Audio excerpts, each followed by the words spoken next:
Сөзде қанша дыбыс болса, сонша буын болады.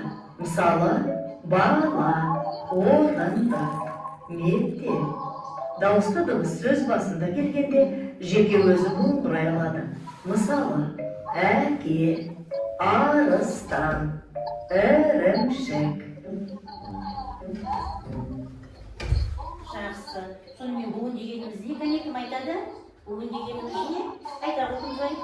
Сөз буынға бөлінеді. Сөзде қанша дауысты дыбыс болса, сонша буын болады. Мысал келтіреміз. Арыстан. Үш буын. Үш буын бар. Тамаша. Қалай айтады?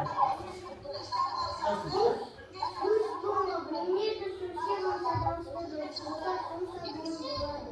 Бала, танды. Төрт буын бар. Тамаша. Енді Сұлтан айтып жібере ғой.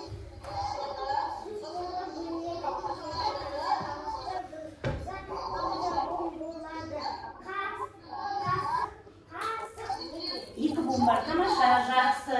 Олай болатын болса, әрі қарай өтеміз. Біз бүгін Алматы. Алматы туралы өтеміз. Алматы деген естулерің бар ма? Бар, иә?